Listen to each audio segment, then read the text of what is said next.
Joining us now with how the U.S. should respond to Egypt, Senator Bob Corker. He is the ranking Republican on the Foreign Relations Committee.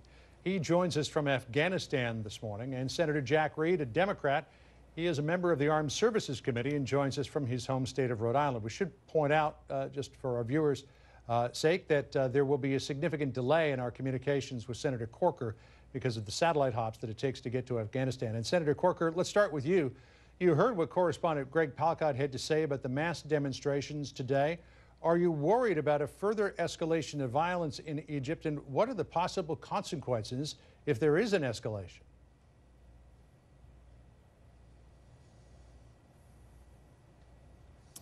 Well, I think there's no question. I received a call late last night from the administration, and I know they're involved in trying to calm all sides, but I think that's what our role should be right now, John, is obviously, something has happened that is going to provoke a lot of unrest for some time. It has implications in other parts of the region.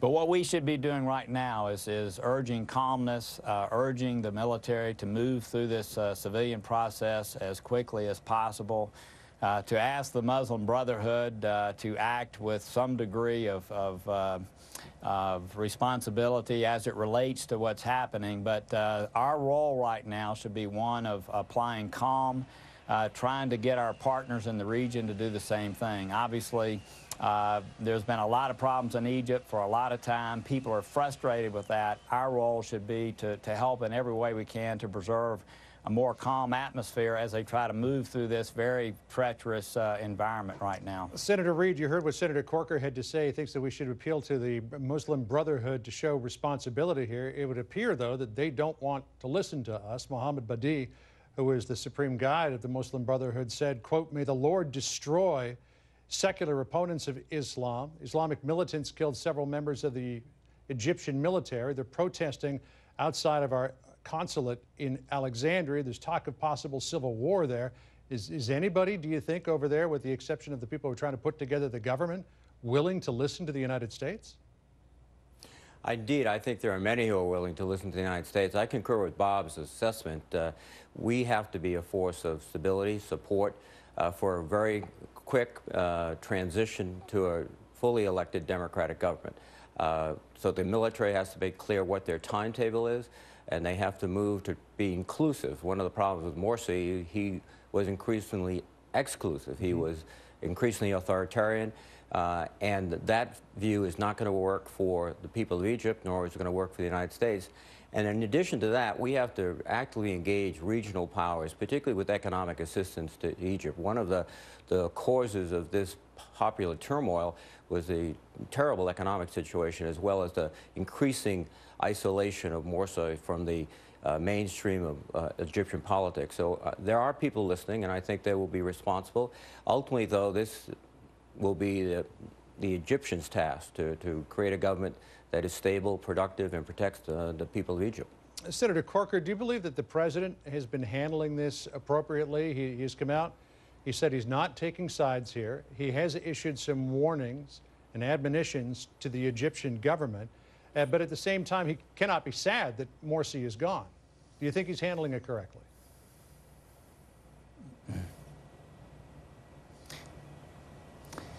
Like I'm in a country right now where, what we wish to happen and what happens isn't always the same. I just came from Pakistan, where numbers of issues exist there, and things that we would like to occur don't always occur. So I think sometimes people think that just because we are, in fact, the greatest nation on earth today, that because we want something to happen, it will. I think that, again, urging calm, we need to remember that the reason we conduct foreign policy, the reason people like me are here and Jack and others do the same thing, is we're trying to project our nation's national interest. And what we need to look at here is what is in our national interest. And calm in that area. Obviously, Egypt breaking apart is not good for the allies that we have. We do have some treaties that are in place that are very important. We need to keep that in mind. So again, I don't know what else our nation can do at this time other than to urge the military to move along in a responsible way, to urge all parties to recognize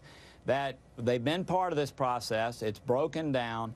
We can assess what's happened down the road and who caused all of this to occur, but at present, as a nation, these people who've run for office, these parties who've been created to move this country ahead, need to realize that right now, breaking that apart is not in their interest. Certainly it's not in our interest. And again, at present, I'm not sure what else the United States can do other than trying to be a calming voice and doing the same with the rest of the neighborhood. Senator Reid, one thing that is talked about that the U.S. could do is cut off aid to Egypt's military. The president has stopped short of calling this a military coup. American law would require that if the State Department did declare this a military coup, that aid be cut off.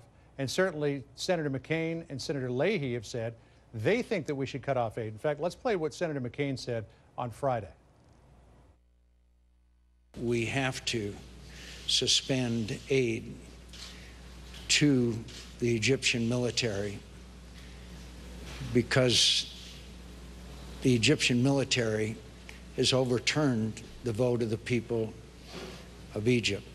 Senator Reid, Senator McCain quite clearly there by inference said this was a military coup. Do you agree? Well, this is a very unusual situation, if not unique. You have military forces acting to essentially carry out widespread popular views in the country against a regime that was becoming increasingly authoritarian. But at the same time, a regime that was democratically elected. Indeed, it was democratically elected, but what was happening, and I think this was best manifested by the people of Egypt, is they were growingly concerned about the direction of this government. And I think on a practical basis, we have to look and ask a very simple question. Will cutting off aid accelerate or enhance the opportunities and the chances to have a truly democratic government? I don't think so. I think also there are other strategic issues at play. One is the transit of the Suez Canal, a stable relationship between Egypt and the State of Israel, also ongoing counterterrorism activities. I think we have to be very, very careful in terms of suspending aid or cutting it off. I think what we have to do is insist that the military have a very rapid, very clear timeline, pathway to democratic elections, that there is full participation in these elections, and that we also engender much more economic support, not from the United States, but from the international community, to assist the emerging and hopefully very quickly emerging democratic government in Cairo. I want to move on to another topic of health care in just a second, but Senator Corker, I want to ask you one more question. A lot of conservatives warned the president back in 2011 against the rush to throw Hosni Mubarak overboard, that the transition to elections should have been slower, should have allowed opposition parties to gather more strength. Do you think it was a mistake to rush to throw Mubarak overboard 2 years ago?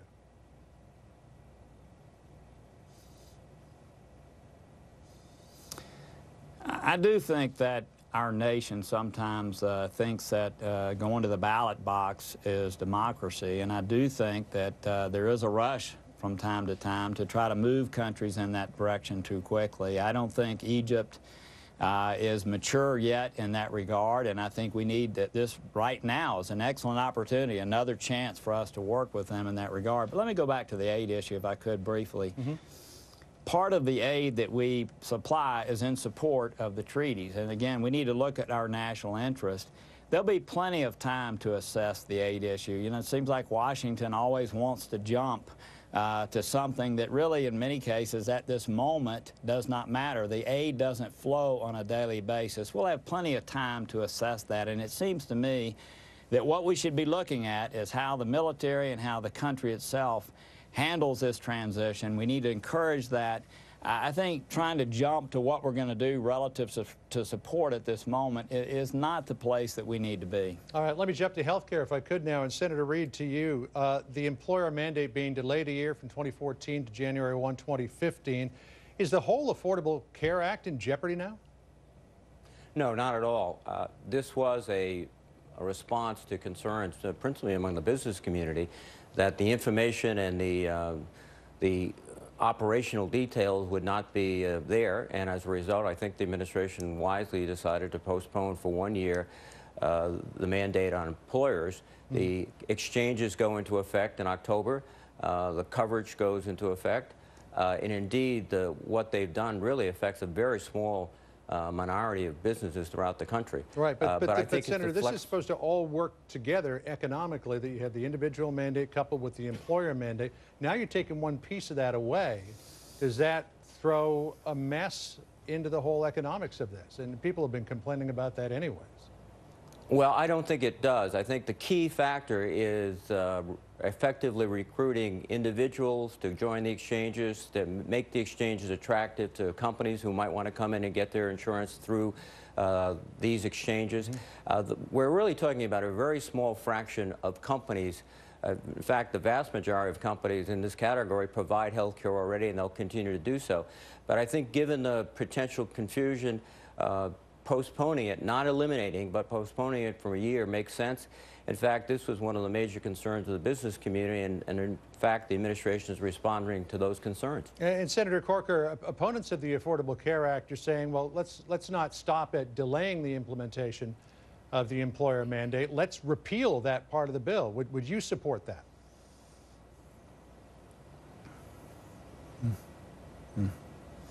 Well, John, I think the point you made earlier is dead on. All these things are tied together, and I don't know how you could create a mechanism that has more downward pressure on employment than this health care bill. I mean, what it's doing to part-time workers, meaning driving people to the part-time effort, we've seen that most recently in our payroll numbers. What it's doing to keep employers from bringing on any kind of employee, it's been very damaging. And I think just moving it back a year is not going to undo the uncertainty that people have. So I think the administration is recognizing that this policy is very damaging to the employment in our nation, and I'm glad they've taken this step. And yes, there's many other pieces of this, if not all, I'd like to see undone, and let's put something together that actually promotes economic growth in our nation, certainly gives people access to health care. To me, this was not the way to do it. Jack's aware there was supposed to be a technical corrections bill at the end of this that never occurred. And what we're seeing right now is the many flaws coming out in this piece of legislation. So yes, I'm glad this has been put off, but I don't think it's going to undo the uncertainty that many businesses across our nation have, nor do I think it's going to do anything relative to the cap that it's putting on employment right now that we're seeing play out each month when we see the employment numbers released. We'll mark that down as a vote in favor of repeal. Senator Reid, a quick response from you, if we could, to what the senator just said. And how do you implement the individual mandate while at the same time delaying the employer mandate? Could not, in the year that follows between those two things, a lot of employers dump their health care, dump their employees into these private exchanges as opposed to providing health care for them? Well, first, I think the majority of the companies that are subject to this rule already provide health care, and they'll continue to do that for business reasons, because they believe that their employees should have good health care coverage. I think this delay will give some companies the opportunity to assess what they want to do, and it'll give the government the opportunity to be better in terms of reporting requirements. The overall thrust of the legislation is going forward. In my state of Rhode Island, it's got great momentum in terms of establishing these changes, making sure that people have coverage. We already have seen many benefits from affordable care. Parents can keep their children on the plans till they're 26. There are many things. And I think also, too, in context of jobs, we've seen another job growth this reporting period. And we have to continue that. I think really if we want to talk about job growth, we have to talk about more infrastructure, more stimulus in the country. I think the affordable health care system is on a path to take off on time this fall. All right, well, at least part of it will, not the employer mandate. Thanks very much, Senators, for joining us today. We very much appreciate it. We apologize for the delay between Washington and Afghanistan this morning. Coming up next, Texas Governor Rick Perry. He's the longest-serving governor in state history, and now he is poised to make an announcement about his political future. It all comes as he finds himself in the middle of a heated national debate over abortion laws. The governor joins us next.